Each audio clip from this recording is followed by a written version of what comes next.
ಕೃಷಿ ರಂಗ ಕಾರ್ಯಕ್ರಮ ಕೇಳುತ್ತಿರುವ ರೈತ ಬಾಂಧವರಿಗೆಲ್ಲ ಶರಣಾರ್ಥಿಗಳು. ರೈತ ಬಾಂಧವರ ಇವತ್ತಿನ ಕಾರ್ಯಕ್ರಮದಲ್ಲಿ ತಾವು ಆಲಿಸಲಿದ್ದೀರಿ ಗಂಗಾವತಿಯ ಅನಿಲ್ ಕುಮಾರ್ ಅವರ ಮಾವಿನ ಬೇಸಾಯದ ಅನುಭವಗಳನ್ನು, ಅನಂತರ ಹವಾಮಾನ ವರದಿ ಹಾಗೂ ಹವಾಮಾನ ಆಧಾರಿತ ಕೃಷಿ ಸಲಹೆಗಳನ್ನು ಕೇಳಲಿದ್ದೀರಿ. ಮೊದಲಿಗೆ ಕೇಳೋಣ ಗಂಗಾವತಿಯ ಅನಿಲ್ ಕುಮಾರ್ ಅವರ ಮಾವಿನ ಬೇಸಾಯದ ಅನುಭವಗಳನ್ನು. ರೈತ ಬಾಂಧವರಿಗೆ ನಮಸ್ಕಾರ. ರೈತ ಬಾಂಧವರು, ಇವತ್ತಿನ ಒಂದು ಕಾರ್ಯಕ್ರಮದಲ್ಲಿ ಗಂಗಾವತಿ ತಾಲೂಕಿನ ಬಸಾಪಟ್ಟಣದ ಗ್ರಾಮದ ರೈತರಾದಂತ ಅನಿಲ್ ಕುಮಾರ್ ಅವರು, ಇವರು ಸುಮಾರು ವರ್ಷದಿಂದ ಮಾವಿನ ಬೇಸಾಯವನ್ನ ಮಾಡ್ತಾ ಇದ್ದಾರೆ. ವಿಶೇಷವಾಗಿ ಸಾವಯವ ಕೃಷಿಕರು, ಇವರು ಜೊತೆಗೆ ಜೇನು ಕೃಷಿಯನ್ನ ಮಾಡ್ತಾ ಇರ್ತಾರೆ. ಇವತ್ತಿನ ಕಾರ್ಯಕ್ರಮದಲ್ಲಿ ಮಾವಿನ ಬೇಸಾಯದ ಅನುಭವಗಳನ್ನ, ಯಾವ ರೀತಿ ಮಾವು ಬೆಳೆದ್ರೆ ಲಾಭ ಬರುತ್ತೆ, ಬಹಳಷ್ಟು ಜನ ರೈತರು ಮಾವನ್ನ ಬೆಳೆಯುವಂತವ್ರು ಕೈ ಸುಟ್ಕೊಂಡಿವ್ರಿ, ಆಗ್ಲೇ ಈ ಸಲ ಚೆನ್ನಾಗಿ ಬರಲಿಲ್ಲ ಅಂತಕ್ಕಂತ ವಿಚಾರವನ್ನ ಹೇಳ್ತಿರ್ತಾರೆ. ಅನಿಲ್ ಕುಮಾರ್ ಅವರು ಯಾವ ರೀತಿ ಲಾಭ ಪಡಿತಿದ್ದಾರೆ, ಏನು ಸಮಸ್ಯೆಗಳು ಬರ್ತವೆ, ಆ ಸಮಸ್ಯೆಗಳನ್ನ ಮಾವಿನ ಬೇಸಾಯದಲ್ಲಿ ಯಾವ ರೀತಿ ನಾವು ನಿಭಾಯಿಸಬೇಕು ಅಂತಕ್ಕಂತ ವಿಚಾರವಾಗಿ ತಮ್ಮ ವಿಚಾರವನ್ನ ಹಂಚ್ಕೋತಾ ಇದ್ದಾರೆ. ಅನಿಲ್ ಕುಮಾರ್ ಅವರು ನಮಸ್ಕಾರ. ನಮಸ್ಕಾರ ರೀ. ಹೇಳಿ, ತಾವು ಮಾವಿನ ಬೇಸಾಯವನ್ನ ಮಾಡ್ಲಿಕ್ಕೆ ಎಷ್ಟು ವರ್ಷ ಆಯ್ತಾವ? ಹತ್ರ 30 ವರ್ಷ ಆತ್ರಿ. ನಾವ್ ಮಾವಿನಕಾಯಿ ಬೇಸಾಯದೊಳಗ್ ಬಂದು 30 ವರ್ಷ ಆತ್ರಿ. 45 ವರ್ಷ ಹಿಡಿದು ನಮ್ ತೋಟ ಐತ್ರಿ. ನಾವ್ 5 ವರ್ಷದ ಹುಡುಗರಿದ್ದಾಗೆ ನಮ್ಮ ಅಪ್ಪವ್ರ ತೋಟ ಹಚ್ಚಿದ್ರು. ಅವಾಗಿನ ಹಿಡಿದು ಲಾಭದಾಯಕ ಕೃಷಿನೇ ಆಗಿದೆ ರೀ ನಮ್ದು ಮಾವಿನ ತೋಟ. ಸುಮಾರು 40 ವರ್ಷದ ಒಂದು ತೋಟ, ಹಳೆ ತೋಟ ತಮ್ದು? ಹಳೆ ತೋಟ ಇದೆ ರೀ. ಅದು ಹಳೆ ತೋಟ ಇದ್ರೆ ಅವಾಗೆಲ್ಲಾ ಬಂಗನಪಲ್ಲಿ ಅಂತಾರಲ್ರಿ, ಬೇನಿಶ ಹಣ್ಣು, ಅದೇ ಜಾಸ್ತಿ ಇತ್ರಿ.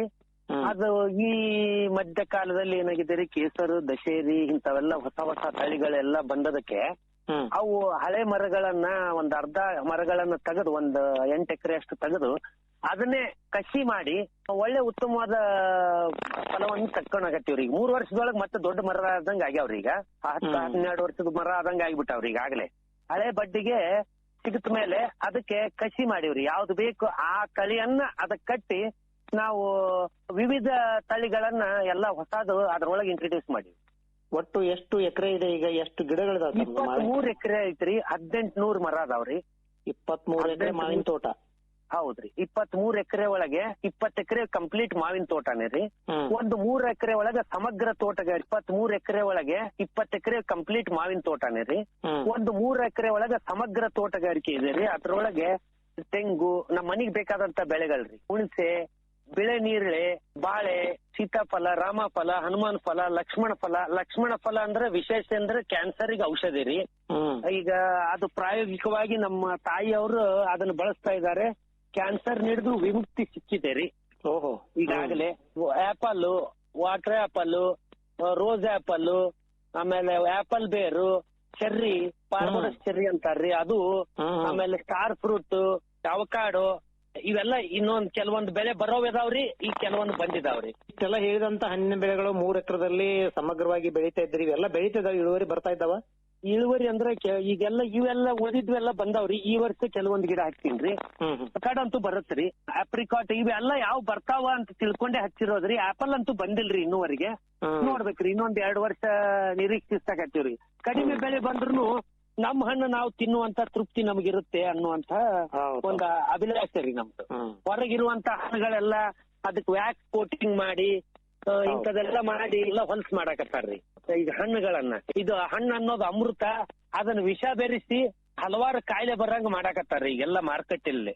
ಅದಕ್ಕಂತ ಹೇಳಿ ನಾವು ಈ ನಿರ್ಣಯ ತಗೊಂಡು ನಾವು ದುಡ್ಡು ಯಾವಾಗಾದ್ರೂ ಗಳಿಸಬಹುದು, ಆದ್ರೆ ನಮ್ಮ ಆರೋಗ್ಯ ಗಳಿಸಕ್ ಆಗಂಗಿಲ್ಲ ಅಂತ ಹೇಳಿ ವಿವಿಧ ಹಣ್ಣುಗಳ ಬೆಳೆಗಳನ್ನ ಹಾಕಿವ್ರಿ. ಈಗ 20 ಎಕರೆ ಮಾವಿನ ಒಂದು ಬೇಸಾಯಕ್ಕೆ ಬಂದ್ರೆ ಹೇಗೆ ಇಳುವರಿ? ಅದು ಎಷ್ಟು ವರ್ಷದಿಂದ ಪ್ರಾರಂಭವಾಗಿದೆ ತಮ್ದು? ಹೇಗೆ ಇಳುವರಿ ಬರ್ತಾ ಇದೆ? 3 ವರ್ಷ ಹಿಡಿದು ಪ್ರಾರಂಭ ಆಗಿತ್ರಿ. ಅವಾಗೆಲ್ಲ ಗುತ್ತಿಗೆ ಕೊಡ್ತಾ ಇದ್ವಿ. ಗುತ್ತಿಗೆ ಕೊಟ್ರೆ ಅವ್ರೇನು ಎಷ್ಟು ₹1 ಹಾಕಿದ್ರೆ ₹3 ಲಾಭ ಬರುವಂಗ ಅವ್ರು ನೋಡ್ಕೊಂತಿದ್ರಿ. ಆದಾಯ ಕಡಿಮೆ ಇರ್ತಿತ್ರಿ ಅವಾಗ. ಆಮೇಲೆ ಆಣಿಕಲ್ ಮಳಿ ಬಂತ್ರಿ 2013ರಲ್ಲಿ. ಅದು ಒಂದು ವರಾನೇ ಅನ್ಕೊಂತೀನ್ರಿ ನಾನು. ಆಣಿಕಲ್ ಮಳಿ ಹಾಳಾಗಿರ್ಬೋದು, ನಾವು ಲಾಸ್ ಆಗಿರ್ಬೋದು, ಆದ್ರೆ ಅದೇ ನನಗೊಂದು ವರ ರೀ. ಆ ವರ್ಷ ಯಾರಿಗೂ ತೋಟದಲ್ಲಿ ಬರ್ಗೊಡ್ಲಿಲ್ರಿ ನಾನು. ಎಲ್ಲ ಆಣಿಕಲ್ ಬಿದ್ದಿರಿ ಅಂತ ಬಹಳ ಕಡಿಮೆ ದರದಲ್ಲಿ ಕೇಳ್ತಾ ಇದ್ರು ತೋಟ ಗುತ್ತಿಗೆಗೆ. ಅದಕ್ಕ ತಗೊಂಡೆ, ಏನೇ ಆಗ್ಲಿ ನಾವು ನಮ್ ಸ್ವಂತ ನಾವೇ ಮಾಡ್ಕೊಳ್ಳೋಣ ಅನ್ನುವಂತ ನಿರ್ಣಯ ತಗೊಂಡೇರಿ. ಅವಾಗಿನ ಹಿಡಿದು ಸಣ್ಣದಾಗಿ ನಮ್ಮ ಮಾರುಕಟ್ಟೆಯನ್ನು ಸೃಷ್ಟಿ ಮಾಡ್ಕೊಂಡು ಹೋಲ್ಸೇಲ್ ಮಾರ್ಕೆಟ್ಗೆ ಕಳ್ಸಂಗಿಲ್ರಿ. ನೆರೆ ರಾಜ್ಯಗಳಾದ ಮಹಾರಾಷ್ಟ್ರ, ಆಂಧ್ರ, ತೆಲಂಗಾಣ ಮತ್ತು ನಮ್ಮ ಕರ್ನಾಟಕ ಬಹುತೇಕ ಭಾಗಗಳಲ್ಲಿ ನಾನು ಹಣ್ಣನ್ನು ಸಪ್ಲೈ ಮಾಡ್ತೀನಿ ನೇರವಾಗಿ ಗ್ರಾಹಕರಿಗೆ ರೀ. ನಮ್ಗೆ ಒಳ್ಳೆ ರೇಟು ಕೊಡ್ತಾ ಇದಾರ್ರಿ, ಒಳ್ಳೆ ಗುಣಮಟ್ಟದ ಹಣ್ಣು ಕೊಡ್ತೀವಿ ಅಂದಾಗ ಒಳ್ಳೆ ರೇಟು ಕೊಡ್ತಾ ಇದಾರ್ರಿ ನಮಗೆ. ಅದು ಸಾವಯವ ಹಣ್ಣು ಅಂದ್ಕೂಳೆ. ಆಮೇಲೆ ಇನ್ನೊಂದೇನಂದ್ರೆ ಈಗ ಹೊಸದಾಗಿ ಒಂದ್ 5 ವರ್ಷ ಹಿಡಿದು ಪ್ರತಿ ಮಾವಿನಕಾಯಿಗೂ ಕವರ್ ಹಾಕ್ತಾ ಇದೀವಿ, ಫ್ರೂಟ್ ಬ್ಯಾಗ್ ಅಂತಾರ್ರಿ. ಆ ಫ್ರೂಟ್ ಬ್ಯಾಗ್ ಹಾಕೋದ್ರ ಹಿಡಿದು ನೋ ಡಿಫೆಕ್ಟ್ ನೋ ಇಫೆಕ್ಟ್ ಅಂದ್ರೆ ನಮ್ ತಿನ್ನುವಂತವ್ರಿಗೆ ಯಾವ್ದೇ ಇಫೆಕ್ಟ್ ಇರಂಗಿಲ್ರಿ, ಯಾವ್ದೇ ರೋಗ ರುಜಿನಗಳು ಅಂತದ್ ಯಾವ್ದು ಇರಂಗಿಲ್ಲ. ಅದ್ರೊಳಗೆ ಯಾವ್ದೇ ಆ ಹಣ್ಣಿಗೂ ಯಾವ್ದು ರೋಗ ಇರಂಗಿಲ್ಲ, ಕೀಟದ ಬಾಧೆ ಕಡಿಮೆ ಆಗತ್ರಿ. ಅದ್ರೊಳಗೆ ವಿಶೇಷವಾಗಿ ಹಣ್ಣು ನೋಣದ ಬಾಧೆ ಕಡಿಮೆ ಆಗತ್ರಿ. ಆಮೇಲೆ ಇದಕ್ಕೆ ಶೇಖರಣೆ ಅವಧಿ ಬಹಳ ಜಾಸ್ತಿ ಇರತ್ರಿ, ಆಲ್ಮೋಸ್ಟ್ ಡಬಲ್ ಅನ್ಬೋದ್ರಿ. 10 ದಿನ ಶೇಖರಣೆ ಮಾಡುವಂತ ಹಣ್ಣು 20 ದಿನ ಇಡಬಹುದ್ರಿ. ಆಮೇಲೆ ಒಳ್ಳೆ ಗುಣಮಟ್ಟ, ಒಳ್ಳೆ ಕಲರ್, ಒಂದ್ ಯಾವ್ದು ಚಿಪ್ ಇರಂಗಿಲ್ಲ, ಮಚ್ಚಿ ಇರಂಗಿಲ್ಲ. ಆ ಹಣ್ಣು ಉದುರೋದೆಲ್ಲ ನಿಂತ ಮೇಲೆ ಕವರ್ ಹಾಕಕ್ ಸ್ಟಾರ್ಟ್ ಮಾಡ್ತೀರಿ ಸಣ್ಣ ಕಾಯಿ ಇರೋದ್ರಾಗೆ. ಎಷ್ಟು ಅಂದ್ರೆ ಒಂದು ಅಡಿಕೆ ಎಷ್ಟು ಕಾಯಿ ಇದ್ದಾಗನ ಅಥವಾ ಹೇಗೆ ಕಾಯಿ ಎಷ್ಟು ಸೈಜ್ ಇದ್ದಾಗ? ಅಡಿಕೆಕ್ಕಿಂತ ನಮ್ ಸಣ್ಣ ದೊಡ್ಡ ಬಾರಿ ಹಣ್ಣು ಇರುತ್ತಲ್ಲ, ದೊಡ್ಡ ಬಾರಿ ಹಣ್ಣು ಅಷ್ಟು ಸೈಜ್ ಬಂದ್ಮೇಲೆ ಹಾಕಕ್ ಸ್ಟಾರ್ಟ್ ಮಾಡ್ತೀವ್ರಿ. ಅಲ್ಲಿಂದ ನಾವ್ ಹಾಕೊಂತ ಹೋದಂಗ್ 20 ಎಕರೆ ತೋಟದಲ್ಲಿ ಸ್ವಲ್ಪ ದೊಡ್ಡದ ಆಗೇ ಬಿಡುತ್ರಿ ಅಷ್ಟೊತ್ತಿಗೆ. ಅದು ಕವರ್ ಹಾಕ್ತಿರ್ತಾವ, ಪೇಪರ್ ಕವರ್ ಹಾಕ್ತಿರೋ ಪ್ಲಾಸ್ಟಿಕ್ ಕವರ್ ಹಾಕ್ತಿರೋ ಯಾವ್ದು ಹಾಕ್ತಿರಿ? ಅಲ್ರಿ, ಅದು ಪೇಪರ್ ಕವರ್ ಇದಕ್ಕೆ ವಿಶೇಷವಾಗಿ ಫ್ರೂಟ್ ಬ್ಯಾಗ್ ಅಂತ ಹೇಳಿ ಸಿಗತ್ರಿ. ಒಂದು ಆಂಧ್ರದ್ ಕಂಪನಿ ಒಂದಿದೆ ರೀ, ಫ್ರೂಟ್ ಟೆಕ್ ಅಂತ ಹೇಳಿ, ಅವ್ರ ಕಡೆ ಹಿಡಿದು ತಗೊಂತೀವ್ರಿ. ಆಮೇಲೆ ದಯಾನ್ ಅಂತ ಹೇಳಿ ಒಂದು ಗುಜರಾತಿನ ಕಂಪನಿ ಇದೆ, ಅಲ್ಲಿ ತಗೊಂತೀವ್ರಿ. ಬೇರೆ ಬೇರೆ ಕಡೆ ತಗೊಳೋದು ಉದ್ದೇಶ ಏನಂದ್ರೆ ನಮಗೆ ಹಣ್ಣಿನ ಗಾತ್ರ ನೋಡ್ಕೊಂಡು ಆಮೇಲೆ ಹಿಂದೆ ಮುಂದೆ ಇರುತ್ರಿ ಹಣ್ಣು, ಯಾವಾಗೂ ಏಕಕಾಲಕ್ಕ ಬಂದಿರಂಗಿಲ್ಲ ಹೂವು. ಅವಾಗ ಏನಾಗತ್ರಿ, ನಾವು ಮೊದಲನೇ ವರ್ಷ ಏನಾಗಿತ್ರಿ, ಎಲ್ಲಾ ಒಂದೇ ತರ ಕವರ್ ಹಾಕಿದಾಗ ಯಾವ್ದು ಬಂತಿರೋದು ಯಾವ್ದು ಒಳ್ಳೆ ಹಣ್ಣಿಗೆ ಬಂದಿದೆ ಅನ್ನೋದು ಗೊತ್ತಾಗ್ತಿರ್ಲಿಲ್ರಿ. ಅವಾಗ ಹಿಂಗೆ ಚರ್ಚೆ ಮಾಡ್ಬೇಕಾದ್ರೆ ನಮ್ಮೊಬ್ಬ ಆಪ್ತ ಮಿತ್ರ ರೀ, ನಮ್ ಜೊತೆಗೆ ಓದ್ದವ್ರು, ಅವ್ರ ಜೊತೆ ಅವ್ರಿಗೆ ಕಳಿಸಿದ್ದೆ ಹಣ್ಣು. ಅವ್ರ ಅಂದ್ರು ಹಿಂಗ್ ಏನ್ ಮಾಡ್ತಾ ಇದ್ದೆ ಅಂದ್ರೆ ಹಿಂಗ್ ಮಾಡೀವಿ ಅಂತ ಹೇಳಿದೆ. ಅವ್ರೇನಂದ್ರು, ನೀವ್ ಹಂಗ್ ಮಾಡೋದಕ್ಕಿಂತ ಬೇರೆ ಬೇರೆ ಕಲರ್ ಹಾಕಿದ್ರೆ ನಿಮಗ್ ಗೊತ್ತಾಗತ್ತೆ ಅಂದ್ರಿ. ಅದಕ್ಕೆ ಬೇರೆ ಬೇರೆ ಕಂಪನಿ ಅವ್ರು ತರಿಸ್ತಾ ಇದೇನ್ರಿ, ಸ್ವಲ್ಪ ಕಲರ್ ಡಿಫ್ರೆನ್ಸ್ ಇರುತ್ತಲ್ರಿ. ಆದ್ರಿಂದ ಫಸ್ಟ್ ಬಂದಿರೋ ಕಾಯಿಗೆ 1 ಕಲರ್ ಹಾಕ್ತಿವಿ, ಎರಡನೇ ಬಂದಿರೋ ಕಾಯಿಗೆ 2 ಕಲರ್ ಹಾಕ್ತಿವಿ, 2ನೇ ಕಲರ್ ಹಾಕ್ತಿವಿ, 3ನೇದು 4ನೇದು ಹಂಗ ವಿವಿಧ ಬಣ್ಣಗಳನ್ನ ಹಾಕೋದ್ರ ಹಿಡಿದು ನಮಗೆ ಹಣ್ಣು ಹರಿಯೋದಕ್ಕೆ ಅನುಕೂಲ ಆಗಿದೆ. ನಂಬರ್ ಇರ್ತಿದ್ರಿ 1, 2, 3 ಅಂತ ಹೇಳಿ, ಅದನ್ನ ಹುಡುಕಾಡಿ ಹರಿಬೇಕಂದ್ರೆ ಆಗಂಗಿಲ್ರಿ, ಬಹಳ ಪ್ರಾಬ್ಲಮ್ ಆಗತ್ರಿ. ಇದು ಒಳ್ಳೆ ಆದಾಯ ಕೊಡುವಂತಾದ್ರಿ. ಆಮೇಲೆ ಮಾರ್ಕೆಟ್ ನಲ್ಲಿ ಒಯ್ದ್ರೂ ಆಲ್ಮೋಸ್ಟ್ ಡಬಲ್ ರೇಟಿಗೆ ಸಿಗುತ್ರಿ ನಮಗೆ. ಈಗ ಕವರ್ ಹಾಕ್ತಕ್ಕಂತ ಕವರ್ ಬೆಲೆನೂ ನೋಡ್ಬೇಕಾಗತ್ತಲ್ಲ, ಅದ್ರ ಬೆಲೆ ಮತ್ತು ಅದ್ರದ್ದು $2 ಒಂದಕ್ಕೆ ಕವರಿಗೆ ಬೀಳತ್ರಿ. $2 ಕವರಿಗೆ ಬೀಳತ್ರಿ. ಒಂದ್ $2 3 ನಮಗ್ ಹಾಕೋದಕ್ಕಾಗತ್ರಿ. ಟ್ರಾನ್ಸ್ಪೋರ್ಟೇಶನ್, ಅದ್ರ ಕವರ್ ಟ್ರಾನ್ಸ್ಪೋರ್ಟೇಶನ್ ಎಲ್ಲಾ ಸೇರಿ ಅದೇನು ನಮಗನ್ಸಿದ ಮಟ್ಟಿಗೆ ಅದು ಬಹಳ ಸ್ವಲ್ಪ ಅನಿಸ್ತದ್ರಿ ನಮಗ. ಯಾಕಂದ್ರೆ ನಮ್ಗೆ ಆಲ್ಮೋಸ್ಟ್ ಡಬಲ್ ಬರ್ತಿರ್ಬೇಕಾದ್ರೆ ರೇಟು ಇದು ಕವರ್ ಇಂದು ನಿಗ್ಲಿಜಿಬಲ್ ಅನ್ನಿಸ್ತೈತ್ರಿ. ಅದನ್ನ ನಾವು ನಿರಾಕರಿಸಬಹುದ್ರಿ. ಆ ಖರ್ಚನ್ನ ನಮ್ಗೆ ಅಷ್ಟೊಂದು ಸೀರಿಯಸ್ ಆಗಿ ತಗೊಳೋದ್ ಬೇಕಾಗಿಲ್ಲ. ಈಗ ಮಾವಿನ ತೋಟ ನೋಡ್ರಿ, ಹಳೆ ತೋಟ ನಿಮ್ದು. ಹಳೆ ತೋಟ ಅಂದ್ರೆ ಭಯಂಕರ ಅಂತರ ಇಟ್ಟು ಹಚ್ಚಿರ್ತಾರ ಅವಾಗೆಲ್ಲ. ಹಳೆ ಪದ್ಧತಿನೇ ಒಂದ್ ಲೆಕ್ಕಕ್ಕೆ ಚಲೋ ಅನ್ಸಾಕತೈತ್ರಿ. ಯಾಕಂದ್ರ ಇವತ್ತು ನಾವ್ ಹೈ ಡೆನ್ಸಿಟಿ ಮಾಡ್ತೀವ್ರಿ, 4 ಫೂಟಿಗೊಂದು 6 ಫೂಟಿಗೊಂದು ಗಿಡ ಹಚ್ಚಿ ಎಲ್ಲಾ ಬೇಸಾಯ ಕ್ರಮ ಮಾಡ್ಬೇಕಂದ್ರೆ ಮತ್ತೆ ದ್ರಾಕ್ಷಿಗೆ ಹೋದಂಗ ಈ ವರ್ಷ ಕಟಿಂಗ್ ಮಾಡೋದು, ಪ್ರೂನಿಂಗ್ ಮಾಡೋದು, ಇದೆಲ್ಲ ಮತ್ತೆ ವೆಚ್ಚ ಆಗ್ತಾ ಇದೆ ರೀ. ಇವತ್ತಿನ ಕಾಲದಲ್ಲಿ ನಮಗೆ ಆಳಿಂದ ಕೊರತೆ ನಮಗ್ ಗೊತ್ತಿದೆ ರೀ. ಹಂಗಿದ್ದಾಗ ಒಂದ್ ಸ್ವಲ್ಪ ಆದ್ರೆ ಒಳ್ಳೆ ಇಳುವರಿ ಬರ್ತೈತ್ರಿ. ನಾವು ಎಲ್ಲಾ ಕಷ್ಟಪಟ್ಟಂಗ ಹಿಟ್ಟಿದ್ದಷ್ಟು ರೊಟ್ಟಿ ಅಂತಾರಲ್ರಿ, ಹಂಗೆ ಅದನ್ನು ಒಳ್ಳೆ ಪದ್ಧತಿನೇ ರೀ. ಆದ್ರೆ ಸ್ವಲ್ಪ ಆಳು ಜಾಸ್ತಿ ಆಗತ್ರಿ. ಇದ್ರೊಳಗಾದ್ರೂ ಚೆನ್ನಾಗಿದೆ ರೀ. ನಾವು ಒಂದ್ ಸ್ವಲ್ಪ ಪ್ರೂನಿಂಗ್ ಮಾಡ್ಕೊಂಡು ಹೈಟ್ ಹೋಗದಂಗ ಮಾಡ್ಕೊಂಡು ಗಿಡ ಕೆಳಗಿರುವಂತ ಮಾಡ್ಕೊಂಡ್ರೆ ಇದು ಆದ್ರೂ ಚೆನ್ನಾಗಿದೆ ರೀ. ಹಳೆ ಪದ್ಧತಿ ಒಳಗ 1 ಎಕರೆದಲ್ಲಿ ಎಷ್ಟು ಕುಂತ ತಮ್ದೆಲ್ಲ ಸಸಿಗಳು? ನಮ್ದೆಲ್ಲ 40 ಕುಂತಿತ್ರಿ, ಈಗೆಲ್ಲ 80 ಮಾಡಿದೇವ್ರಿ. 80 ಮಾಡಿದ್ರಿ. 80 ಅಂದ್ರೆ ಅದನ್ನ ಕೊಯ್ದಿವಲ್ರಿ, ಗಿಡ ಎಲ್ಲಾ 3 ಫೂಟ್ ಎತ್ತರ ಮೇಲೆ ಕೊಯ್ದು ಅದನ್ನೆಲ್ಲ ಗ್ರಾಫ್ಟ್ ಮಾಡಿದಾಗ ಒಂದೊಂದು ಪ್ಲಾಟ್ ಒಂದೊಂದ್ ತರ ಮಾಡೀವ್ರಿ.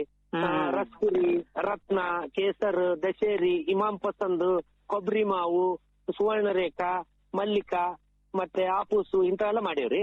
ಅದು ಯಾವ ಗಿಡ ಹಚ್ಚಿರ್ತೀವೋ ಯಾವ ಪ್ಲಾಟ್ ನಲ್ಲಿ ಅದೇ ಗಿಡನ ತಂದು ಅಲ್ಲಿ 4 ಗಿಡದ ನಡುವೆ ಡೈಗನಲ್ ನಲ್ಲಿ ಹಚ್ಚಿದೇವ್ರಿ. ಅದರಿಂದ 80 ಗಿಡ ಕುಂದಿರ್ತಾವ್ರಿ ಎಕರೆಗೆ.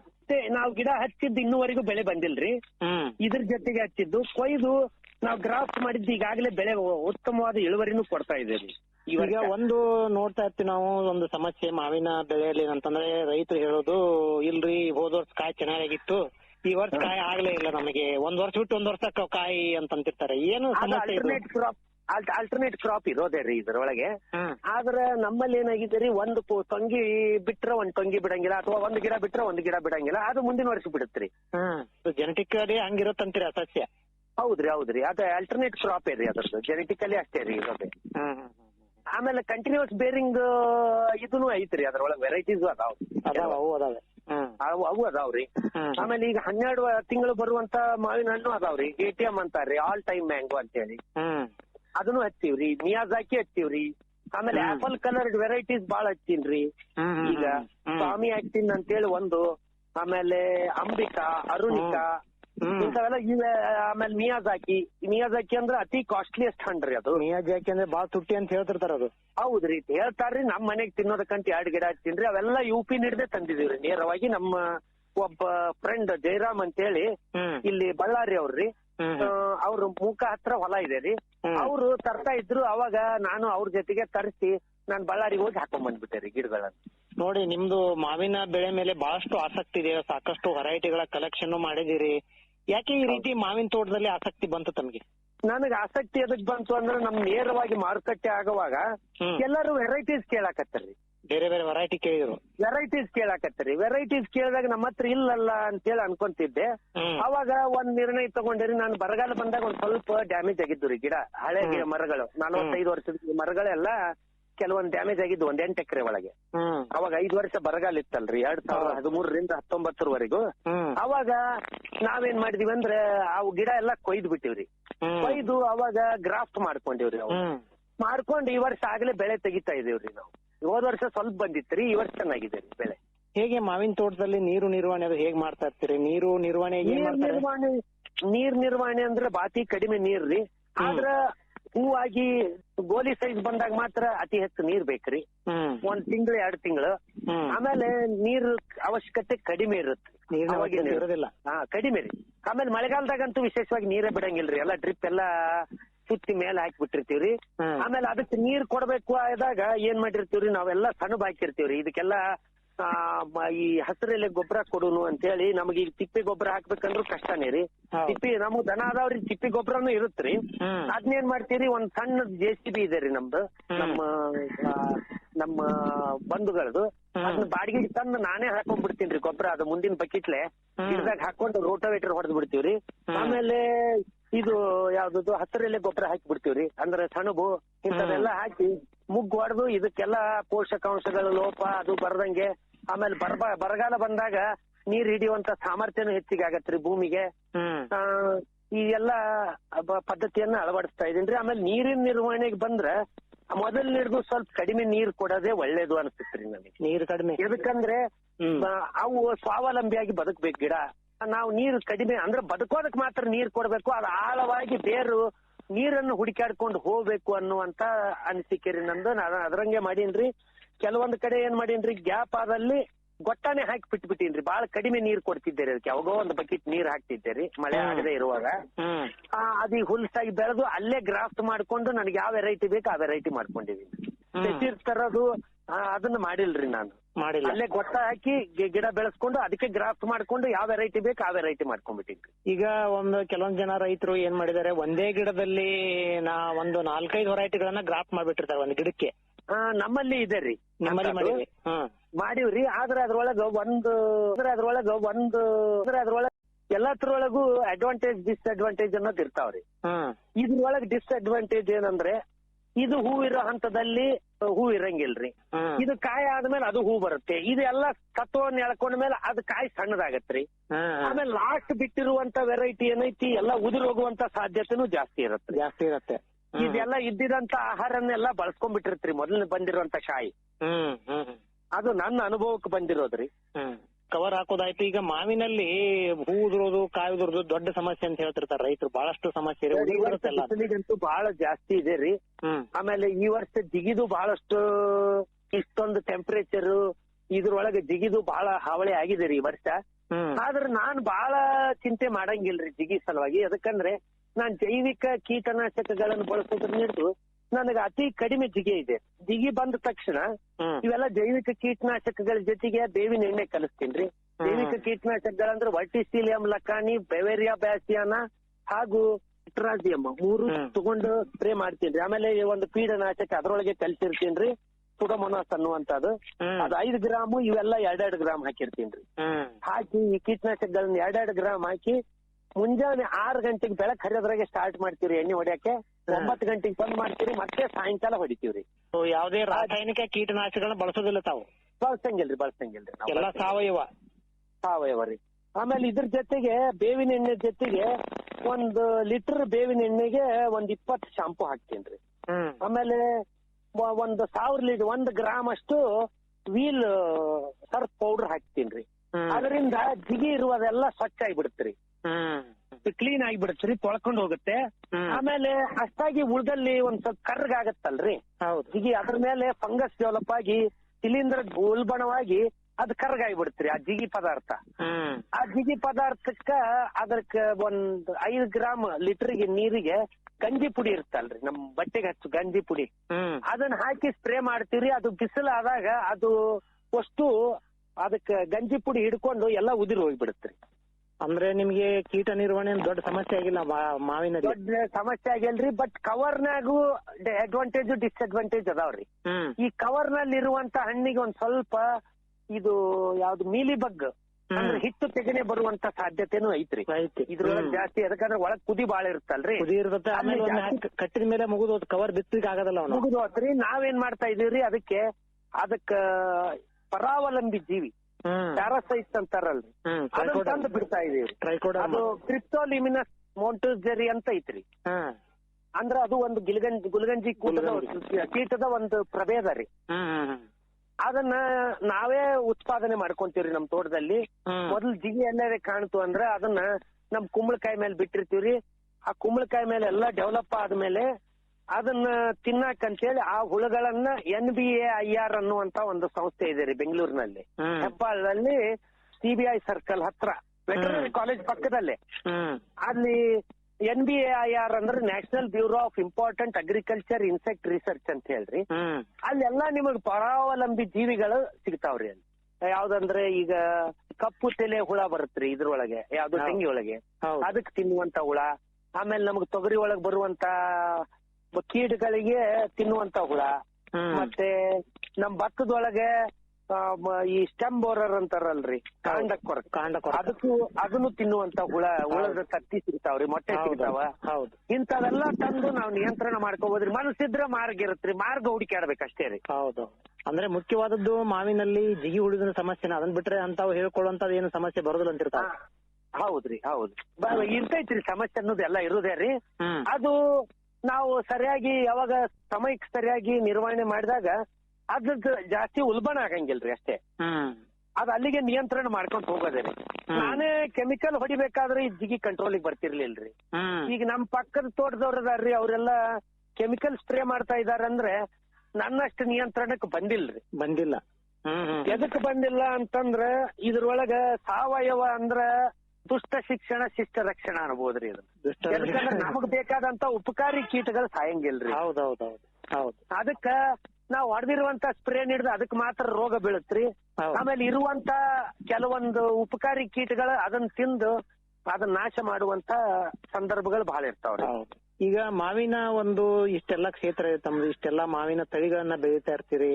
ಮಾರಾಟ ವ್ಯವಸ್ಥೆನ ಹೇಗ್ ಮಾಡ್ಕೊಂಡಿರ್ತಾವು? ಯಾಕಂದ್ರೆ ಬಹಳಷ್ಟು ಇಳುವರಿ, ಒಂದ್ ವರ್ಷದಲ್ಲಿ ಎಷ್ಟು ಇಳುವರಿ ಬರುತ್ತೆ ಟೋಟಲ್ ಆಗಿ ನಿಮ್ದು 20 ಎಕರೆಯಿಂದ? ಮತ್ತೆ ಎಷ್ಟು ಮಾರಾಟ ವ್ಯವಸ್ಥೆ ಹೇಗ್ ಮಾಡ್ಕೊಂಡಿರಿ? ಈಗ 12 ಎಕರೆ ಇದೆ ರೀ. ಒಳ್ಳೆ ದೊಡ್ಡ ಮರಗಳು, ಅದರಿಂದ 50 ರಿಂದ 60 ಟನ್ ಬರುತ್ತೆ. ದಿನಕ್ಕೆ 1 ಟನ್ ಕೆಪಾಸಿಟಿ, 1 ರಿಂದ 2 ಟನ್ ಕೆಪಾಸಿಟಿ ರೀ ನನ್ನ ಮಾರುವಂತ ಸಾಮರ್ಥ್ಯ. ನೀವೇ ಸ್ವಂತ ಮಾಡ್ತೀವ್ರಿ ಇಲ್ಲೇ ತೋಟದಲ್ಲಿ. ಆಮೇಲೆ ನಂದೊಂದು ಪದ್ಧತಿ ಏನಂದ್ರೆ, ಒಳ್ಳೆ ಗುಣಮಟ್ಟದ ಹಣ್ಣು ಅಂದ್ರ ವಿದೇಶಕ್ಕೆ ರಫ್ತಾಗುವಂತ ಹಣ್ಣು ನಮ್ಮವ್ರೆ ತಿನ್ಲಿ. ಹೌದು, ಒಳ್ಳೆ ಯಾರಿಗೆ ದುಡ್ಡು ಕೊಟ್ಟು ತಿನ್ನುವಂತ ಇರ್ತಾರೆ ಅಲ್ರಿ, ಅಂತವ್ರು ಅದಾರ್ರಿ. ಅಂತ ಹಣ್ಣು ಉಳಿದವ್ರಿಗೆ ಕವರ್ ಹಾಕದೆ ಇರುವಂತಾವ್ ಇರ್ತಾವ್ರಿ ಕೆಲವೊಂದ್ ಕಡೆ. ಅವನ್ನ ಸ್ವಲ್ಪ ಕಡಿಮೆ ರೇಟಿಗೆ ಕೊಡ್ತೀವ್ರಿ. ಅದ್ರೊಳಗೂ ನೋ ಡಿಫೆಕ್ಟ್ ಹಣ್ಣೆ ಮಾಡ್ತೀವ್ರಿ. ಹೆಂಗಂದ್ರೆ ಈ ಕವರ್ ಹಾಕಿರಂಗಿಲ್ಲ, ಅದ್ರೊಳಗ ಊಜಿ ಬರುತ್ತೆ ಅಂತೇಳಿ ಡೌಟ್ ಇರುತ್ತ್ರಿ ನಮ್ಗೆ. ಹೌದು. ಆ ಊಜಿಗೆಲ್ಲ ಏನ್ ಮಾಡಿರ್ತೀರಿ, ಮೊದಲು pheromone traps, fruit fly traps ಕಟ್ಟಿರ್ತೀವ್ರಿ. ಕಟ್ಟಿ ಅದನ್ನ ನಿರ್ವಹಣೆ ಮಾಡ್ತೀವ್ರಿ. ಆದ್ರೂ ನಾವು ಕಟ್ಟಿರ್ತೀವಿ, ಪಕ್ಕದ ತೋಟದವ್ರು ಕಟ್ಟಬೇಕು ಅನ್ನೋದೇನಿಲ್ಲಲ್ರಿ. ಅಲ್ಲಿ ಮೇಟ್ ಆಗಿರುವಂತ ಹುಳ, ಗಂಡು ಸಂಪರ್ಕ ಹೊಂದಿರುವಂತ ಹೆಣ್ಣು ಹುಳ ಬಂದು ನಮ್ ತೋಟದಲ್ಲಿ ಮೊಟ್ಟೆ ಇಡಬಾರ್ದಂತ ಏನ್ ನಿಯಂತ್ರಿಸೋದಕ್ ಆಗಂಗಿಲ್ರಿ. ಆಗಲ್ಲ. ಹೌದು. ಅದೆಲ್ಲ ಮೊಟ್ಟೆ ಇಟ್ಟು ಹೋಗಿರ್ತ್ರಿ. ಅದನ್ನ ಏನ್ ಮಾಡ್ತೀವಿ ಅಂದ್ರೆ ಹರ್ಕೊಂಡ್ ಬಂದ ಮೇಲೆ ಬಿಸಿನೀರ್ ಮಾಡ್ತೀವ್ರಿ. ಬಿಸಿನೀರ್ ಮಾಡಿ 50 ಡಿಗ್ರಿ ಬಿಸಿನೀರ್ನಲ್ಲಿ 1-2 ಟನ್ ಕಾಯಷ್ಟು ತಂದು ದೋಣಿ ಒಳಗ್ ಹಾಕಿ ಬಿಡ್ತೀವ್ರಿ. 10 ನಿಮಿಷ ಹಾಕಿ 50ರಿಂದ ±5 ಡಿಗ್ರಿ, 55 ಡಿಗ್ರಿಗೆ ಅಂದ್ರೆ 60 ಇರ್ಬೋದು ಅಥವಾ 50 ಇರ್ಬೋದ್ರಿ. ಹಂಗೆ ಒಂದ್ ಥರ್ಮೋಮೀಟರ್ ತಗೊಂಡ್ ಚೆಕ್ ಮಾಡ್ತೀವಿ. ಆ ಥರ್ಮೋಮೀಟರ್ ಬೇಕಾಗಿಲ್ರಿ, ಈಗ ನಮಗೂ ಅಷ್ಟೊಂದು ಅನುಭವ ಬಂದ್ಬಿಟ್ಟಿದೆ. ಕೈ ಇಟ್ರೆ ಗೊತ್ತಾಗ್ಬಿಡ್ತೈತ್ರಿ ಎಷ್ಟು ಡಿಗ್ರಿ ಇದೆ ಅನ್ನೋದು. ಅದ್ರೊಳಗ್ ಬಿಸಿನೀರ್ನಾಗ ಹಾಕಿದ್ರೆ ಇದು ಹಣ್ಣು ಆಗೋದಕ್ಕೆ ಪ್ರೋತ್ಸಾಹನೆ ಮಾಡತ್ರಿ ಆ ಹೀಟ್ ನೀಡುದು ಒಂದು. ಎರಡನೇದ್ದು ಇರುವಂತ ಮೀಲಿ ಬಗ್ಗಿದ್ರು ಸ್ವಚ್ಛ ಆಗಿಬಿಡತ್ರಿ. ಆಮೇಲೆ ಅಂದ್ರೆ ಹಿಟ್ಟು ತೆಗಣೆ ಇದ್ರೆ, ಆಮೇಲೆ ಒಳಗಿರುವಂತ ಈ ಊಜಿ ನೊಣದ ಮೊಟ್ಟೆಗಳು ಎಲ್ಲ ನಾಶ ಆಗಿಬಿಡ್ತಾವ್ರಿ. ಆಮೇಲೆ ಅದ್ರೊಳಗಿರುವಂತ ಶಿಲೀಂಧ್ರ ನಾಶ ಆಗತ್ರಿ. ಆಮೇಲೆ ತೊಟ್ಟು ಕೊಳೆ ರೋಗ ಬರಂಗಿಲ್ರಿ. ಮತ್ತೆ ಈ ಏನ್ ಕೇರ್ ಸೋರ್ ಇರ್ತಲ್ರಿ ಕಾಯಿ ಮೇಲೆ, ಅದು ಸ್ವಚ್ಛ ಆಗಿಬಿಡತ್ರಿ. ಅದರಿಂದ ಒಳ್ಳೆ ಗುಣಮಟ್ಟದ ಹಣ್ಣೆ ನಮಗ ಉತ್ಪಾದನೆ ಮಾಡಾಕ ಬಹಳ ಅನುಕೂಲ ಆಗೈತ್ರಿ. ಈಗ ನೋಡ್ರಿ, ಇಷ್ಟೆಲ್ಲ ನೀವು ಖರ್ಚು ಮಾಡ್ತಾ ಇರ್ತೀರಿ, ಮತ್ತೆ ರೇಟ್ ಅದು ಹೇಗ್ ಫಿಕ್ಸ್ ಮಾಡ್ಕೋದಿರ್ತಾವು, ಹೇಗೆ ಮಾರುಕಟ್ಟೆ ರೇಟ್ ಫಿಕ್ಸ್ ಮಾಡ್ಕೊಂತೀರಿ? ಹೋದ ವರ್ಷ ಎಲ್ಲ 40 ರೂಪಾಯಿಂದ 50 ರೂಪಾಯಿ ಇತ್ರಿ ಬೇನಿಶ. ನಾನು ಕವರ್ ನಲ್ಲಿರುವಂತ ಹಣ್ಣು 120 ರೂಪಾಯಿ ಮಾರೀನ್ರಿ. ಕವರ್ ಇಲ್ದೆ ಇರೋದು 80 ರೂಪಾಯಿ ಮಾರೀನ್ರಿ. ಹೊರಗ್ ಕಳಿಸ್ಬೇಕಂದ್ರೆ ಕಾಯಿನೇ ಕಳಿಸ್ಬಿಡ್ತೀವ್ರಿ. ಕಳಿಸಿ ಅವು ಅಲ್ಲಿ ಹೋಗೋದ್ರಾಗ ಹಣ್ಣು ಆಗ್ತಾವೆ. ಆಮೇಲೆ ಅವ್ರಿಗೆ ಮನವರಿಕೆ ಮಾಡ್ಕೊಂತೀವ್ರಿ ನಾವು ಗ್ರಾಹಕರಿಗೆ. ನಮಗ್ ಹಣ್ಣೆ ಕಳಿಸಿಲ್ಲಲ್ರಿ, ಎಲ್ಲಾ ಕಾಯಿ ಅದಾವಂದ್ರೆ ನೀವು ಹಣ್ಣು ಅಷ್ಟು ಅರ್ಜೆಂಟ್ ಬೇಕನ್ನೋದಕ್ಕೆ ಅವರೆಲ್ಲಾ ನಿಮಗೆ ಇವೆಲ್ಲ ಕೆಮಿಕಲ್ ಹಾಕಿ ಹಣ್ಣು ಮಾಡಿ ಕೊಡ್ತಾ ಇದಾರೆ. ಸ್ವಲ್ಪ ತಾಳ್ಮೆ ಇದ್ರೆ ನಿಮ್ಗೆ ಒಳ್ಳೆ ಗುಣಮಟ್ಟದ ಹಣ್ಣು ತಿಂತೀರಿ, ಒಳ್ಳೆ ರುಚಿಕರವಾದ ಹಣ್ಣು ತಿಂತೀರಿ ಅಂತೇಳಿ ಮನವರಿಕೆ ಮಾಡ್ಕೊಂತೀವ್ರಿ ನಾವು. ಅಂದ್ರೆ ನಿಮಗೆ ಎದುರಿಗೆ ಹಣ್ಣು ಆಗಿರೋದ್ರ ಹಿಡಿದು ಅವ್ರಿಗೂ ಗೊತ್ತಾಗತ್ರಿ ಒಂದ್ ಕಾಯಿ ಇರೋದು ಹಣ್ಣು ಆಗೋದಕ್ಕೆ ಎಷ್ಟು ದಿನ ಆಗತ್ತೆ, ಹೌದು, ಎಷ್ಟು ಕಷ್ಟ ಇದೆ ನ್ಯಾಚುರಲ್ ಆಗಿ ಹಣ್ಣು ಮಾಡೋದು ಅನ್ನೋದು ಅವರಿಗೂ ಅರ್ಥವಾಗತ್ರಿ. ಈಗ ನೋಡ್ರಿ, ನೀವು ಕಾಯಿಗೆ ಕವರ್ ಹಾಕ್ಬಿಟ್ಟಿರ್ತೀರಿ, ಅದು ಮಾಗಿದೆಯೋ ಇಲ್ಲೋ ಕಟಿಂಗ್ ಮಾಡುವಾಗ ನಿಮ್ಗೆ ಹೆಂಗ ಐಡೆಂಟಿಫೈ ಮಾಡ್ತೀರಿ ಕಾಯಿಯನ್ನ? ಐಡೆಂಟಿಫೈ ಮಾಡೋದಕ್ಕಿಂತ ನಮಗಿರುವಂತ ಹಕ್ಕಿಗಳಿರ್ತಾವಲ್ರಿ, ಆ ಹಕ್ಕಿಗಳಿಂದ ನಾವು ಗುರ್ತಿಡಿಯೋದ್ರಿ ಹಣ್ಣು. ಯಾಕಂದ್ರೆ ಹಕ್ಕಿ ತಿಂದು ಕೆಡುವತನ ಹಣ್ಣು ಅಷ್ಟೊಂದು ಮೆಚುರಿಟಿ ಬಂದೈತಿ ಅಂತ ತಿಳ್ಕೊಳಂಗಿಲ್ರಿ ನಾನು. ತಿಳ್ಕೊಳಲ್ಲ. ಆಮೇಲೆ 5-10% ಬಿದ್ದಾಗ್ಲಿ ಅಥವಾ ಅಕ್ಕಿ ತಿಂದಾಗ್ಲಿ ಹಾಳಾಗಾಕ ಬೇಕ್ರಿ. ಹೌದು. ಅವಾಗ ಮಾತ್ರ ಆ ರುಚಿ ಕೊಡೋದಕ್ ಸಾಧ್ಯ ಐತ್ರಿ, ಆ ಗ್ರಾಹಕರನ್ನ ಪಡ್ಕೊಳಕ್ ಸಾಧ್ಯ ಐತ್ರಿ. ಅವು ಬಿದ್ದ ಮೇಲೆ ಅದನ್ನ ನೋಡ್ತೀವ್ರಿ, ಯಾವ ಕಲರ್ದು ಕವರ್ ಬಿದ್ದಿದೆ, ಆ ಕವರ್ ಹಣ್ಣು ಹರಿಯಾಕ್ ಸ್ಟಾರ್ಟ್ ಮಾಡ್ತೀವ್ರಿ. ಅದನ್ನ ಬಿಚ್ಚಿ ನೋಡೋದಿಲ್ರಿ, ಬಿಚ್ಚಿ ನೋಡೋದಿಲ್ಲ. ಮೇಲೆ ರೂಮ್ ಹತ್ರ ಬಂದ ಮೇಲೆ ಬಿಚ್ಚಿ ಇಮಿಡಿಯೇಟ್ ಅದನ್ನ ರೂಮಿಗೂ ಸಹಿತ ಮೆಶ್ ಡೋರ್ ಮಾಡಿಸೀನ್ರಿ. ಆಮೇಲೆ ಗ್ಲಾಸ್ ಡೋರ್ ಮಾಡಿಸ್ತೀನ್ರಿ. ಅದು ಆಟೋಮೆಟಿಕ್ ಆಗಿ ಮುಚ್ಕೊಂಡ್ಬಿಡ್ತ್ರಿ. ಒಳಗ್ ಹೋದ ತಕ್ಷಣ ಜನ ಆಟೋಮೆಟಿಕ್ ಆಗಿ ಮುಚ್ಕೊಳ್ಳುವಂತ ಪದ್ಧತಿ ಮಾಡ್ತೀನ್ರಿ. ಅದು ಡಾಕ್ಟರ್ ಹತ್ರ ಇರುತ್ತಲ್ರಿ ಹಂಗೆ. ಅದು ಏನಂದ್ರೆ ನಮಗ ಹಣ್ಣು ನೋಣ ನಾವು ಇಲ್ಲಿ ಕವರ್ ನಲ್ಲಿ ಇಷ್ಟೊಂದು ಸಂರಕ್ಷಣೆ ಮಾಡಿರ್ತೀವಿ, ಆಮೇಲೆ ತೆಗೆದು ಹೊರಗಿಟ್ಟಾಗ ಅಲ್ಲಿ ಬಂದು ಮೊಟ್ಟೆ ಇಡುತ್ತೆ ಅನ್ನೋ ಉದ್ದೇಶಕ್ಕೆ ಮಾಡಿ. ಹೌದು. ಈಗ ಗ್ರಾಹಕರಿಗೆ ತಾವು ಕವರ್ ಸಮೇತ ಕಳಿಸ್ತೀರಾ, ಕವರ್ ಬಿಚ್ಚಿ ಹಾಕಿ ಕಳಿಸ್ತೀರಾ? ಕವರ್ ತೆಗೆದು ಬಿಟ್ಟಿರ್ತೀವಿ ಮ್ಯಾಲೆ ಮತ್ತೆ ಸ್ಪಂಜ್ ಹಾಕಿರ್ತೀವಿ. ಸ್ಪಂಜಿಂದು ಒಂದ್ ನೆಟ್ ಬಂದಂಗ್ ಬರುತ್ತಲ್ಲ, ನೆಟ್, ಅದನ್ನು ಹಾಕ್ತಿವ್ರಿ. ಆಮೇಲೆ ಕೆಲವೊಬ್ರು ವಿಶೇಷವಾದ ಗ್ರಾಹಕರಿಗೆ ಅಂತ ಹಾಕಿ ಕೊಡ್ತೀವ್ರಿ. ವಿಶೇಷವಾದ ಗ್ರಾಹಕರಿಗೆ ಎಲ್ಲರಿಗೂ ಹಾಕಿ ಕೊಡುವಂತ ಮೊದಲು ಹೋದ ವರ್ಷ ಪ್ರಾಯೋಗಿಕವಾಗಿ ಮಾಡಿದೆ, ಒಳ್ಳೆ ಇದು ಬಂತ್ರಿ. ಒಂದಕ್ಕೊಂದು ಒತ್ಕೊಂಡು ಮೆತ್ತಗಾಗುವಂತದ್ದು ಅಥವಾ ಆ ಒಂದಕ್ಕೊಂದ್ ಕಾಯಿ ಟಚ್ ಆಗಿ ಅಲ್ಲಿ ಒಂದ್ ಸ್ವಲ್ಪ ತೆಗ್ದು ಬಿದ್ದಂಗ ಆಗತ್ರಿ. ಅಂತದೆಲ್ಲ ಇರಂಗಿಲ್ರಿ ಇದ್ರಾಗ. ಆಮೇಲೆ ಅಂದ್ರೆ ನ್ಯಾಚುರಲ್ ಆಗಿ ಹಣ್ಣಾಗಿ ಬಿಡತ್ತೆ ತಾನೇ, ಅದಕ್ಕೆ ಏನು ಟ್ರೀಟ್ಮೆಂಟ್ ಮಾಡೋದು ಬೇಕಾಗಿಲ್ಲ ನೀವು ಕಳಿಸಿದಂತ ಕಾಯಿ. ಇಲ್ರಿ ಕೆಲವೊಬ್ರು ಏನಂತಾರಿ ನಮಗೆ, ಒಳ್ಳೆ ಹಣ್ಣು ಅದಾವ, ನೀವೇನು ಬ್ರ್ಯಾಂಡ್ ಮಾಡಬಾರ್ದು ಅಂತಾರ್ರಿ. ಬ್ರ್ಯಾಂಡ್ ಮಾಡಬಾರ್ದು ಅಂದ್ರೆ ಇವತ್ ನಮ್ಮ ಬ್ರ್ಯಾಂಡ್ ಇದ್ದಿದ್ ಬಾಕ್ಸ್ ನಲ್ಲಿ ಬ್ರ್ಯಾಂಡೆಡ್ ಹಣ್ಣು ಇರ್ಲಿಲ್ಲ ಅಂದ್ರೆ ಉಪಯೋಗ ಏನೈತ್ರಿ? ಇವತ್ತೆಲ್ಲ ನಾನು ಬ್ರ್ಯಾಂಡಿ ಬಾಕ್ಸ್ ನಲ್ಲಿ ಬ್ರ್ಯಾಂಡೆಡ್ ಹಣ್ಣು ಕೊಡ್ತಾ ಇದೀನ್ರಿ. ಅಂದ್ರೆ ಈಗ ಲಿಕ್ಕರ್ ಬಾಕ್ಸ್ ಅತಿ ಸರಳವಾಗಿ ಸಿಗುವಂತ ಬಾಕ್ಸ್ ರೀ ನಮಗೆ. ಅವನೇ ಮೊದಲು ಹಿಡಿದು ಕಲೆಕ್ಟ್ ಮಾಡ್ಕೊಂಡು ಇಟ್ಕೊಂಡಿರ್ತೀನ್ರಿ. ಆಮೇಲೆ ಆಪಲ್ ಬಾಕ್ಸ್, ಆಮೇಲೆ ಬೇರೆ ಇವೇನ್ ಸ್ವೀಟ್ ಅದು ಮಾರೋರ್ ಹತ್ರ ಬಾಕ್ಸ್ ಸಿಗ್ತಾವಲ್ರಿ, ಕ್ಯಾಂಡಿದು ಅದು ಇದು ಅಂತೇಳಿ, ಅವು ಬಾಕ್ಸ್ ಕಲೆಕ್ಟ್ ಮಾಡ್ಕೊಂಡಿರ್ತೀನ್ರಿ ನಾನು. ಆದ್ರೆ ಇದು ಮಾತ್ರ ಯೂಸ್ ಮಾಡಂಗಿಲ್ರಿ. ಅವು ನಮ್ ಪೆಸ್ಟಿಸೈಡ್ಸ್ ಬಾಕ್ಸ್ ಅಂತಾವ್ ಮಾತ್ರ ಯೂಸ್ ಮಾಡಂಗಿಲ್ರಿ. ಪೆಸ್ಟಿಸೈಡ್ಸ್ ಅಥವಾ ಯಾವ್ದೇ ಕೆಮಿಕಲ್ ಬಾಕ್ಸ್ ಯೂಸ್ ಮಾಡಂಗಿಲ್ರಿ. ಯಾಕಂದ್ರೆ ಇಲ್ಲಿವರೆಗೂ ಸಾವಯವದೊಳಗೆ ಬೆಳೆಸಿ ಅಂತ ಅದ್ರೊಳಗೆ ಹಾಕಿ ಕೊಡಬಾರ್ದು ಅನ್ನುವಂತ ಉದ್ದೇಶ. ಹೌದು, ಒಳ್ಳೆ ವಿಚಾರ ತಮ್ದು. ಒಟ್ಟಾರೆ ತಮ್ಗೆ ಹೇಗ್ ಅನಿಸ್ತಾ ಇದೆ ಮಾವಿನ ಬೇಸಾಯ ಲಾಭದಾಯಕ ಆಗ್ತಾ ಇದೆ? ಯಾಕಂದ್ರೆ ಖರ್ಚು ವೆಚ್ಚಗಳನ್ನ ಎಲ್ಲ ಲೆಕ್ಕ ಹಾಕಿ ರೈತರು ಬೇಸಾಯ ಮಾಡ್ಬೇಕಾಗಿದೆ ಇವಾಗ. ಆಮೇಲೆ ನಾವು 3ನೇ ವ್ಯಕ್ತಿಗೆ ಕೊಟ್ಟಿವಂದ್ರ ಯಾವ್ದಾದ್ರು ಸ್ವಲ್ಪ ಲಾಭ ಕಡಿಮೆನೆ. ನೇರವಾಗಿ ಮಾಡೋದ್ರಿಂದ ನಿಮ್ಗೆ ಲಾಭ ಆಗತ್ತೆ. ಮಾಡೋದ್ರಿಂದ ಆಮೇಲೆ 2ನೇ ವೆರೈಟಿ 2ನೇ ಕ್ವಾಲಿಟಿ 3ನೇ ಕ್ವಾಲಿಟಿ ಏನಿರ್ತಾವ ಅದು ಮಾರ್ಕೆಟ್ಗೆ ಹಾಕ್ತೀನಿ. ಅದ್ ಏನ್ ಬರ್ತೈತೋ ರೇಟ್ ಅದ್ರ ಬಗ್ಗೆ ವಿಚಾರ ಮಾಡೋದಲ್ಲ.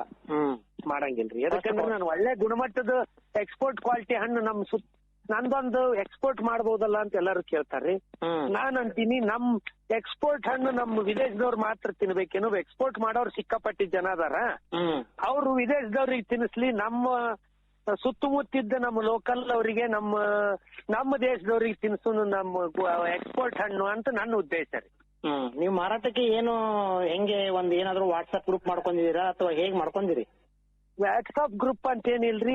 ಇಲ್ಲಿ ಮೊದಲು ನಮ್ಮಲ್ಲಿ ಗುಣಮಟ್ಟದ ಹಣ್ಣು ಕೊಡ್ತಾರ ಅಂತ ಹೇಳಿ ಇಲ್ಲೇ ಲೋಕಲ್ ಗಿರಾಕಿಗಳು ಬರ್ತಿದ್ರಿ. ಆಮೇಲೆ ನಮ್ ಫ್ರೆಂಡ್ಸ್ ಒಳಗ ಒಂದ್ ಸ್ವಲ್ಪ ಹರಡ್ತ್ರಿ. ನಮ್ಮ ಇದಕ್ ಗೆಟ್ ಟುಗೆದರ್ ಇದ್ದಾಗ ಯಾವಾಗ ಜೂನ್ಯಾಗ ಜೂನ್ಯಾಗ ಮಾಡ್ತಾರ್ರಿ. ಅವಾಗ ಯಾವಾಗ ಹಣ್ಣು ಒಯ್ದು ಎಲ್ಲರಿಗೂ ಕೊಡ್ತಿರ್ತೀನ್ರಿ ನಾನು. ಅವಾಗ ಅವರು ಹಣ್ಣಿಗೆ ಆಸಕ್ತಿ ಪಟ್ಟು ಈಗ ಎಲ್ಲಾರು ಅವ್ರ ರಿಲೇಟಿವ್ಸ್ ಹಿಂಗ ನಮ್ಮ ರಿಲೇಟಿವ್ಸ್ ಇನ್ನೊಬ್ರು ರಿಲೇಟಿವ್ಸ್ ಹಂಗ ನ್ಯೂಕ್ಲಿಯರ್ ಫಿಸನ್ ಅಂತಾರಲ್ರಿ, ಅದ್ರಂಗ ಎಲ್ಲಾ ಸಿಕ್ಕಾಪಟ್ಟಿ ಹರಡ್ಬಿಟ್ಟಿದೆ. ಪಕ್ಕದ ರಾಜ್ಯಗಳಿಗೂ ಹರಡ್ಬಿಟ್ಟಿದೆ ನನ್ನ ಹೆಸರು. ಹಂಗಾಗಿ ನನಗ್ ಒಳ್ಳೆ ಗುಣಮಟ್ಟದ ಹಣ್ಣು ಗುಣಮಟ್ಟದ ಗ್ರಾಹಕರು ಸಿಕ್ಕಾರ್ರಿ. ನೀವು ತಿಂದು ನೋಡ್ರಿ. ಆಮೇಲೆ ನಮ್ದು ಗ್ಯಾರಂಟಿ ರೀ ಹಣ್ಣಿಗೆ 1 ವಾರ ಗ್ಯಾರಂಟಿ ಇರತ್ರಿ. ಹಣ್ಣು ಆದ್ಮೇಲೆ ಆ ವಾರದೊಳಗೆ ಏನಾದ್ರು ಕೆಡ್ತಂದ್ರ ಅವ್ರ ಫೋಟೋ ಹಾಕ್ಬೇಕ್ರಿ ನನಗೆ. ಫೋಟೋ ಹಾಕೋದಂದ್ರ ಅವ್ರ ಮೇಲೆ ನಂಬಿಕೆ ಇಲ್ದೆ ಅಲ್ರಿ, ಅದ್ರೊಳಗೆ ಏನಾಗಿದೆ ಅಂತೇಳಿ ತಿಳ್ಕೊಂಡು ನಾವು ತಿಳ್ಕೊಂಡು ಆ ತಪ್ಪನ್ನು ಮತ್ತೆ ಮರಿಕಳಿಸಬಾರ್ದು ಅನ್ನೋ ಉದ್ದೇಶ ಹಿಡಿದು ನಾವು ಅವ್ರಿಗೆ ಹಣ್ಣು ರಿಟರ್ನ್ ಮತ್ತೆ ಇನ್ನೊಂದ್ ರೌಂಡ್ ಕಳಿಸಿದಾಗ ಅವ್ರಿಗೆ ಮತ್ತೆ ಎಕ್ಸ್ಟ್ರಾ ಹಣ್ಣಾಗಿ ಕಳಿಸ್ತೀವಿ. ಅಂದ್ರೆ ಗ್ಯಾರಂಟಿ ಕೊಡ್ತಾರಂದ್ರೆ ಅವ್ರ ಗೂಡ್ಸ್ ಮೇಲೆ ಗ್ಯಾರಂಟಿ ಇದ್ದಾಗಲ್ರಿ. ಒಂದು ಫ್ಯಾನಿಗೆ ಗ್ಯಾರಂಟಿ ಕೊಟ್ಟಿರ್ತಾರಂದ್ರೆ 2 ವರ್ಷದವರೆಗೂ ಅದೇನು ಆಗಂಗಿಲ್ಲ ಅನ್ನುವಂತ ಗ್ಯಾರಂಟಿ ಅವ್ರಿಗೆ ಇರ್ತೈತಲ್ರಿ. ಹಂಗ ನಮ್ದು ಪೆರಿಷೇಬಲ್ ಗೂಡ್ಸ್ ಮೇಲೆ ಗ್ಯಾರಂಟಿ ಇದೆ. ಅಂದ್ರೆ ನಿಮಗೆ ಮಾವಿನ ಬೇಸಾಯ ಒಳ್ಳೆ ಖುಷಿ ತಂದಿದೆ ರೀ. ಒಳ್ಳೆ ಆದಾಯನು ತಂದು ಕೊಡ್ತಾ ಇದೆ ರೀ. ಒಳ್ಳೆ ಹೆಸರು ತಂದು ಕೊಟ್ಟಿದೆ ರೀ. ಇದ್ರ ಜೊತೆಗೆ ಜೇನು ಕೃಷಿನೂ ಮಾಡ್ತಾ ಇದೀವಲ್ರಿ. ಇದು ಜೇನು ಕೃಷಿ ಹಿಡಿದು ಇನ್ನೊಂದು ಲಾಭ ಏನಿದೆ ಅಂದ್ರೆ ನಮಗೆ ಇಳುವರಿ ಜಾಸ್ತಿ ಬರುತ್ತ್ರಿ. ಒಂದು 2ನೇದ್ದು ನಮಗ್ ಜಿಗಿ ಬಂದಿರುತ್ತಲ್ರಿ, ಅಲ್ಲಿ ಸೂಚನೆ ಕೊಡತ್ರಿ. ಅದು ನಾವು ಹೋಗ್ತಿರ್ಬೇಕಾದ್ರ ಜೇನಿನ ಜೇಂಕಾರ ಕೇಳಿ ಏನೈತಿ ಅಂತೇಳಿ ಹೋಗಿ ನೋಡಿದಾಗ ಅಲ್ಲಿ ಜಿಗಿ ಇರುತ್ತೆ. ಆ ಸಿಹಿ ಪದಾರ್ಥ ತಿನ್ನೋದಕ್ ಬಂದು ಆಮೇಲೆ ಸ್ವಚ್ಛ ಮಾಡ್ತಾವ್ ನೋಡ್ರಿ.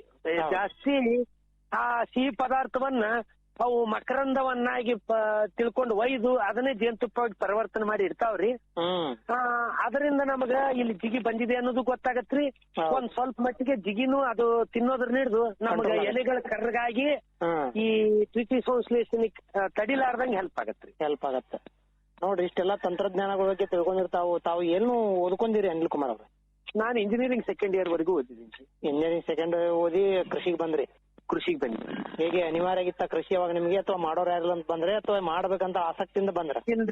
ಮಾಡ್ಬೇಕಂತ ಆಸಕ್ತಿನ ಇತ್ರಿ, ಓದ್ಬೇಕನ್ನೋದು ಇತ್ರಿ. ಒಂದ್ ಯಾವ್ದೋ ಮನೆಯಲ್ಲಿ ಪ್ರಾಬ್ಲಮ್ ಬಂತ್ರಿ, ಬಿಟ್ಟು ಬಂದು ನಾನು ನಮ್ ತಮ್ಮವರು B.Com ಮಾಡಿದಾರ್ರಿ. ಆಮೇಲೆ ಇನ್ನೊಂದು ಇಷ್ಟೆಲ್ಲ ಸಾಧನೆ ಮಾಡೋದಕ್ಕೆ ಕಾರಣ ಏನಂದ್ರ ನಮ್ಮ ಮನೆಯಲ್ಲಿರುವಂತ ಜಾಯಿಂಟ್ ಫ್ಯಾಮಿಲಿ ರೀ. ಈಗೂ ನಮ್ ತಂದೆ ತಾಯಿ ಆಶ್ರಯದೊಳಗೆ ಅದೇವ್ರಿ ನಾವು. ನಮ್ಮ ಮನೆಯೊಳಗೆ ಒಗ್ಗಟ್ಟಿರೋದ್ರ ಹಿಡಿದ್ರೆ ಇದೆಲ್ಲ ಸಾಧ್ಯ ಆಗೈತೆ ಅಂತೀನಿ. ಜಾಯಿಂಟ್ ಫ್ಯಾಮಿಲಿ ಅಂದ್ರೆ ಆಗಂಗಿಲ್ರಿ. ಹೌದೌದು, ಎಲ್ಲರೂ ಕೈ ಸೇರಿಸಿದಾಗ ಮಾತ್ರ ಆಗತ್ತೆ. ಈ ಸಾಧನೆಗೆ ನಮ್ಮ ಕುಟುಂಬದಲ್ಲಿರುವಂತ ಒಗ್ಗಟ್ಟೆ ಕಾರಣ ಅಂತ ನಾನ್ ಅನ್ಕೊಂತೀನಿ. ಒಳ್ಳೇದು. ಏನು ಕೊನೆಯದಾಗಿ ರೈತರೆಲ್ಲಾರು ಒಗ್ಗಟ್ಟಾದ್ರೆ ಮಾರ್ಕೆಟ್ ಜಯಿಸಬಹುದು ಅನಿಸ್ತೈತಿ. ಜಯಿಸಬಹುದು. ರೈತರೆಲ್ಲರೂ ಒಗ್ಗಟ್ಟಾದ್ರೆ ಮಾರ್ಕೆಟ್ ಕಂಟ್ರೋಲ್ನಾಗ ತಗೋಬಹುದು. ಎಲ್ಲರೂ ರೈತರು ಮಾರ್ಕೆಟ್ ಒಂದೇ ಅಲ್ರಿ, ಎಲ್ಲಾನು ಕಂಟ್ರೋಲ್ನಾಗ ತಗೋಬಹುದು ರೈತರು ಒಗ್ಗಟ್ಟಾಗ್ಬಿಟ್ರೆ. ಹೌದು, ಈ ಒಗ್ಗಟ್ಟಿಂದಕ್ಕೆ ಇವತ್ತು ಇಷ್ಟೊಂದು ಕಷ್ಟ. ಹೌದು, ಒಳ್ಳೇದು. ಅನಿಲ್ ಕುಮಾರ್ ಅವರ ಇದುವರೆಗೆ ನಿಮ್ಮ ವಿಚಾರ ಅನ್ಕೊಂಡ್ರೆ ನಿಮ್ ಫೋನ್ ಸಂಖ್ಯೆಯನ್ನ ಕೊಡಿ ಒಮ್ಮೆ, ಯಾರಾದ್ರೂ ನಿಮ್ಗೆ ಸಂಪರ್ಕ ಮಾಡ್ಲಿಕ್ಕೆ.